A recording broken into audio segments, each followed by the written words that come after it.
The 105mm light gun packs quite a punch, capable of firing heavy explosive rounds up to 17 kilometres. Add 5 0, round 5 for effect, over. While the gunners have their job, making sure the rounds are on target is the role of the troops up at the observation point, who radio complex adjustments back to the gun line. In the later phases of Exercise Askari Thunder, 2 PWRR will work as a battle group. That means infantry troops on the ground can call upon a whole range of different resources and regiments to support them, to help them defeat the enemy, including the massive firepower of the Royal Artillery. The training area here is vast and full of high ground, making training that bit more challenging. It's the closest they can get to being on operations. I'm enjoying the different experiences, which I don't really quite get when I'm in the UK, i.e. firing from different positions, firing into different grounds, open play. You've got free range, more free range out here than what we have back in the UK. Trying to solve the gunnery problem is the main aim of what we try to do. Things like wind, the rotation of the earth, slope, the angle that the gun is fired at, all these different factors affect the round in flight.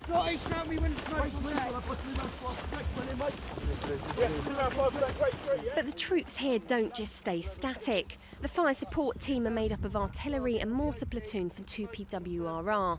It's their job to call in the firepower. We come into contact by two enemy positions, just in the higher ground there. We use mortars and artillery basically to suppress the enemy in order to extract out.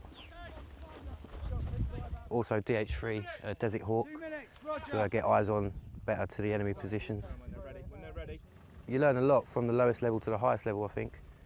For me personally, this is the hardest exercise I do all year because of the heat, obviously, and the terrain is hard going. It's a hard 4 weeks, but it's a beneficial 4 weeks, definitely. Usually the battery for Askari Thunder is from just one regiment, but this time 9 different regiments from the UK and Germany, from air defence batteries, the TA, commando and parachute regiments are being put through their paces. Many may never have seen a gun like this fire before, and it broadens their understanding. We had 2 days on exercise before we came here, and it was very low level, walk through, talk through, in sort of like a crawl phase. We expected to go into the walk phase at the start of the exercise, but we're not. We've just gone straight into jogging, virtually at full speed now. The soldiers have just come on leaps and bounds. In particular, we're running a course as well as part of the training. Some of the soldiers are also getting qualified while working on the guns. And these soldiers, looking at them now, you won't think they was on a course, you would have think they was already trained. So it just shows you how much we've progressed as a battery. As day moves to night, competition heats up between the gun detachments as to who can get their gun ready to fire the quickest. Night firing adds its own challenges, but the soldiers must be tactical and work with minimal light. Illumination rounds light up the sky for infantry night operations, whilst heavy explosives strike. Everything on a gun is a drill, so they've done it that many times that it comes to second nature.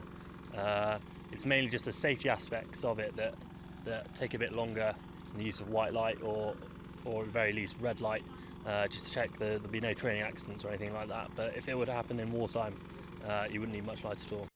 It's a challenging few weeks, but an experience which will surely leave its mark. Ali Gibson, Forces News, Kenya.